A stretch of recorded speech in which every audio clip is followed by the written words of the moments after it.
Assalamualaikum warahmatullahi wabarakatuh. Perkenalkan, kami dari kelompok 5 yang beranggotakan 2 orang, saya sendiri Roslinawati, NIM 2004030157. Dengan rekan saya, Raswan, NIM 2004030171. Pada video kali ini, kami akan menjelaskan tentang sistem moneter internasional. Terlebih dahulu, kita harus mengetahui pengertian sistem moneter internasional. Dalam ekonomi internasional dikenal suatu sistem yang memungkinkan suatu negara dapat saling berhubungan satu dengan yang lain.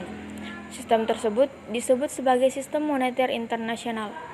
Sistem moneter internasional menunjukkan seperangkat kebijakan, intuisi, praktik, peraturan, dan mekanisme yang menentukan tingkat di mana suatu mata uang ditukarkan dengan mata uang lain. Menurut Shapiro, tahun 1992. Selanjutnya yaitu sejarah dan perkembangan sistem moneter internasional. Yang pertama, sistem standar emas 1876 sampai 1913. Sistem standar emas internasional muncul mulai tahun 1870-an di Inggris. Pemerintah Inggris menetapkan nilai pound sterling dengan emas. Perkembangan industri yang terjadi di Inggris serta perdagangan dunia yang makin berkembang pada abad 13 menambah kepercayaan dunia terhadap emas. Kepercayaan ini diperkuat dengan ditemukannya tambang emas di Amerika dan Afrika Utara. Standar emas berbeda dengan mata uang fiat atau fiat money. Dengan menggunakan standar emas, nilai mata uang didasarkan pada emas, pemerintah tidak bisa seenaknya menambah jumlah uang yang beredar karena suplai yang dibatasi oleh suplai emas. Dengan proses tersebut, kurs mata uang bisa dijaga selama negara-negara di Indonesia memakai emas sebagai standar mata uangnya. Inflasi yang berkepanjangan tidak akan terjadi di dalam situasi semacam itu. Dengan adanya Perang Dunia I tahun 1919 sampai 1923 serta Depresi Dunia tahun 1931 sampai 1934, negara-negara di Eropa dilanda inflasi serta ketidakstabilan politik atau sistem moneter internasional menjadi kacau. Kekacauan ini menimbulkan kurang kepercayaan dunia terhadap pound sterling yang masih dikaitkan dengan emas.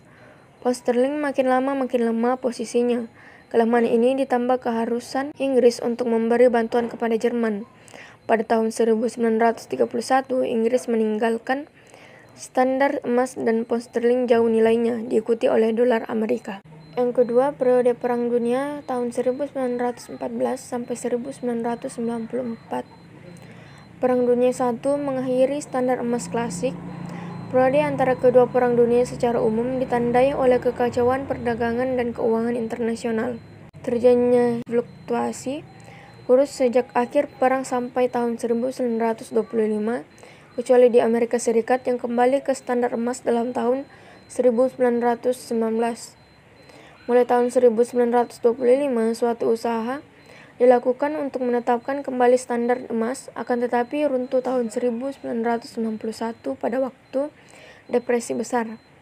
Kemudian disusul dengan periode persaingan devaluasi. Ketika negara-negara mencoba untuk mengekspor pengangguran mereka atau kebijakan mengemis tetangga mereka, tarif, kuota, dan pengawasan nilai tukar juga meluas. Dengan akibat volume perdagangan dunia berkurang hampir setengahnya. Kecenderungan deflasioner dapat diatasi sepenuhnya sewaktu negara-negara dipersenjatai kembali untuk Perang Dunia Ketiga. Yang ketiga, periode kurs tetap. Periode ini dimulai dengan perjanjian Bretton Woods. Melalui perjanjian ini, semua negara menetapkan nilai tukar mata uangnya, mulai emas, tetapi tidak diharuskan memenuhi konvertibilitas mata uang mereka dalam emas. Negara anggota diminta menjaga kursnya dalam batas 1% naik atau turun, dan bersedia menjaga kurs tersebut. IMF membantu negara anggotanya dalam rangka menjaga kurs mata uangnya. Tekanan spekulasi menyebabkan sistem kurs tetap tidak layak lagi dipertahankan. Pasar keuangan dunia sempat tutup selama beberapa minggu dalam bulan Maret 1973. Ketika pasar tersebut dibuka, kurs mata uang dibiarkan mengambang sampai ke kurs yang ditentukan oleh kekuatan pasar. Yang keempat, post Bretton Woods. Pada tanggal 22 Juli 1944 diadakan suatu konferensi moneter internasional yang dikenal dengan The Bretton Woods Conference yang dihadiri oleh 44 negara. Konferensi tersebut bertujuan untuk menyusun rencana pembuatan sistem moneter. 2 tahun setelah konferensi tersebut didirikan IMF dan Bank Dunia untuk mengatasi sistem internasional. Selama periode 1944 sampai 1973, dolar merupakan mata uang yang sangat penting dalam lalu lintas pembayaran internasional. Peranan dolar ini timbul setelah Perang Dunia disebabkan saat itu terjadi kekurangan dolar. Negara-negara Eropa yang sangat memerlukan uang atau dana untuk memulihkan keadaan ekonominya, satu-satunya sumber adalah Amerika Serikat, sehingga dolar banyak diminta. Konsekuensinya, emas menjadi tergeser oleh dolar, sebab di samping memiliki tenaga beli yang kuat di Amerika, reserves dalam bentuk dolar akan memberikan penghasilan bunga. Dengan semakin pentingnya fungsi dolar, maka setiap anggota menetapkan perbandingan mata uangnya terhadap dolar yang kemudian apabila perlu dapat ditukarkan dengan emas.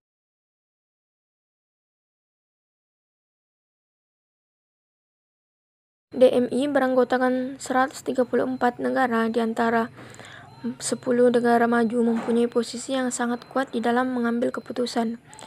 Setiap anggota memperoleh jatah atau kuota yang harus dibayar 25% dengan emas dan sisanya 75% dengan mata uangnya. Besarnya kuota menentukan hak suaranya serta jumlah pinjaman yang dapat diperoleh dari DMI. Dan pertama, DMI dengan sendirinya 25% terdiri dari emas dan 75% berbagai mata uang negara diberikan kepada dalam mata uang negara lain yang harus ditukar dengan mata uang negara pinjaman. Yang kelima, sistem semenjak 1976. Semenjak 1976, sistem moneter internasional merupakan campuran antara kurs tetap dengan kurs berubah-ubah.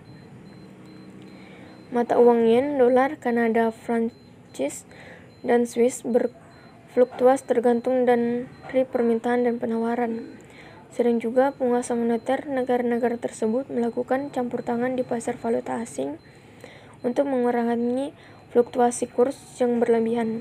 Caranya, apabila negara mengalami defisit dalam neraca pembayaran, kurs valuta asing cenderung naik.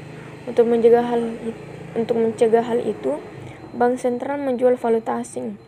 Demikian juga apabila surplus di dalam neraca pembayaran, bank sentral membeli valuta asing di pasar uang, mengurangi penurunan kurs. 5 negara Eropa, Jerman Barat, Belgia, Luxembourg, Swedia, Netherlands, dan Norwegia mengadakan pengaturan secara tersendiri. Kurs tetap berlaku di antara mereka tetapi berubah-ubah secara bersama-sama terhadap mata uang negara lain. Sistem kurs semacam ini mengambang bersama-sama, menghasilkan fluktuasi yang menyerupai ular yang kemudian disebut snake-like. Negara-negara Eropa dan Jepang telah melepaskan ikatan mata uangnya dengan dolar Amerika Serikat. Dengan demikian, telah merupakan mata uang yang mengambang.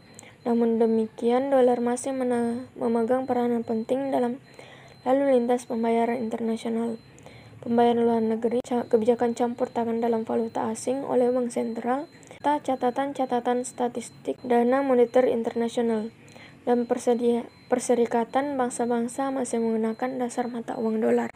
Berikutnya ada bursa valuta asing. Nah, bursa valuta asing ini merupakan tempat atau lembaga yang memperdagangkan berbagai jenis mata uang asing, di mana bursa valuta asing ini diselenggarakan oleh bank pemerintah dan bank swasta nasional serta bank swasta asing yang sudah menjadi bank devisa serta lembaga yang mengkhususkan kegiatan dalam perdagangan mata uang asing. Ada 4 jenis pasar valuta asing yang wajib kita ketahui. Yang pertama itu ada pasar spot, yaitu di mana transaksi pertukaran valuta asing dilakukan untuk pertukaran yang segera, yaitu selambat-lambatnya 2 hari kerja. Yang kedua ada pasar forward, yaitu pasar berjangka yang mana transaksi jual beli valuta asing dilakukan untuk penyerahan di masa yang akan datang atau penyerahan di luar area spot, dan kurs yang digunakan adalah kurs forward. Yang ketiga ada pasar futures, adalah pasar dengan kontrak perdagangan valuta asing yang menetapkan besarnya volume perdagangan valuta asing pada waktu itu, harga dan tempat tertentu yang telah disepakati. Dan yang keempat atau yang terakhir ada pasar opsi atau option market. Itu pasar yang menggunakan kontrak didasarkan hak untuk menggunakan opsi atau tidak. Contract option atau kontraknya adalah tipe kontrak alternatif yang dapat dibeli atau dijual oleh para spekulan atau perusahaan. Berikutnya ada mekanisme nilai tukar mata uang. Ada 5 mekanisme untuk menetapkan nilai tukar. Nah, yang pertama itu free float atau clean float, di mana pada mekanisme ini nilai tukar mata uang suatu negara terhadap negara lainnya ditentukan oleh interaksi supply dan atau demand. Nah, demam untuk mata uang tertentu terhadap mata uang lain dipengaruhi oleh 3 aspek. Yang pertama perubahan price level, yang kedua ada perbedaan suku bunga, dan yang ketiga ada pertumbuhan ekonomi.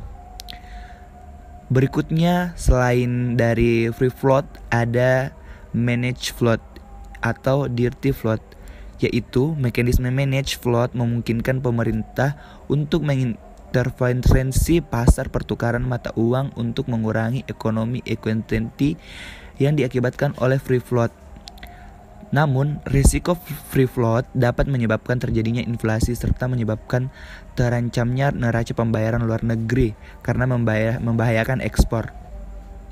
Nah, oleh karena itu, dalam rangka mengurangi volatility, intervensi bank sentral diperlukan 3 pendekatan interferensi. Yang pertama ada smoothing atau daily fluctuation, di mana bank sentral aktif dan teratur dalam periode tertentu membeli dan menjual mata uangnya terhadap mata uang lain untuk memuluskan transisi perubahan nilai tukar. Yang kedua ada leaning against the wind, yaitu kebijakan moderat seperti ini dimaksudkan untuk mencegah terjadinya fluktuasi yang drastis dalam jangka waktu pendek akibat adanya peristiwa moneter internasional yang dampaknya temporer. Yang ketiga ada universal hedging, yaitu mekanisme hedging ini dilakukan oleh pemerintah untuk melindungi kepentingan ekspornya dari fenomena upward downward exchange rate. Dengan demikian, pemerintah dengan tanpa pengumuman resmi dapat menentukan nilai tukarnya terhadap mata uang lain, sehingga dalam hal ini tidak ada komitmen terhadap level nilai tukar mata uang asing. Nah, selain adanya free float, managed float, kemudian ada target zone agreement, yaitu di mana dasar dari pada pembentukan mekanisme target zone agreement ini adalah adanya kepercayaan dari beberapa ekonom bahwa negara-negara industri maju dapat mengurangi volatilitas nilai tukar mata uangnya dengan cara membentuk situasi analisis untuk menetapkan nilai tukar tetap mata uangnya. Kemudian, bila terjadi peristiwa menguat atau melemahnya nilai tukar mata uang salah satu negara anggota terhadap mata uang negara anggota lain, maka bank sentral negara masing-masing akan menjual atau membeli mata uang masing-masing. Nah, karena kebijakan moneter masing-masing negara anggota yang berbeda ditambah dengan neraca pembayaran luar negeri masing-masing anggota yang bervariasi, maka pada tahun 1993 terjadi pooling atau pengotak-ngotakan isu, di mana negara dengan nilai tukar yang lebih kuat cenderung menetapkan nilai tukar terhadap DM Jerman seperti gulden Belanda, FF Belgia Prancis, Luxembourg, dan Kroon Denmark. Nah, yang keempat itu ada fixed rate system, di mana pada mekanisme fixed rate system ini setiap negara anggota bersepakat untuk menjaga target tingkat nilai tukar mata uangnya, di mana bank sentral secara aktif berjual beli mata uang di forex market apabila nilai tukar mata uangnya akan melenceng dari stated par value pada persentage di atas jumlah yang ditolerir. Nah, terdapat 4 cara untuk menstabilkan kembali nilai tukar. Yang pertama ada foreign borrowing, yaitu cara ini menyembuhkan secara temporer defisit neraca pembayaran. Tetapi bila berbicara terhadap dampak jangka panjang, hal ini bukan merupakan alternatif pemecahan yang baik.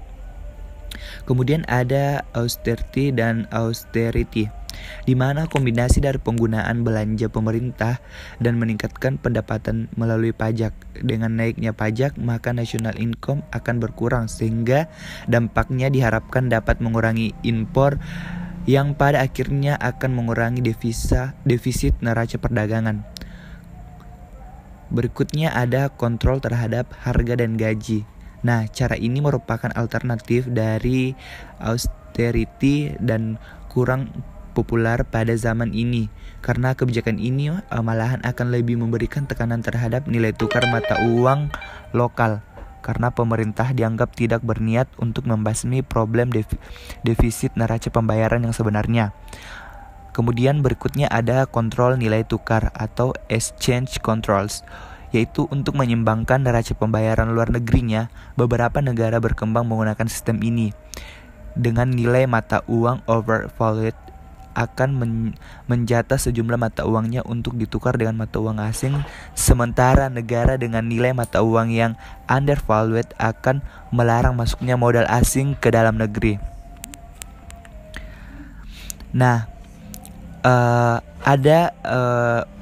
bagi manajer dan investor ada beberapa tahap neraca pembayaran setidaknya. Yang pertama itu neraca pembayaran membantu dalam meramalkan potensi pasar suatu negara. Yang kedua, neraca pembayaran merupakan indikator penting adanya tekanan terhadap kurs suatu negara. Yang ketiga, neraca yang mengalami defisit neraca pembayaran secara terus-menerus dapat merupakan petunjuk akan terjadinya kontrol terhadap pergerakan modal seperti pembayaran, dividen, fee dan bunga terhadap perusahaan investor asing. Sekian yang dapat kami jelaskan pada video kali ini, semoga bermanfaat. Wassalamualaikum warahmatullahi wabarakatuh.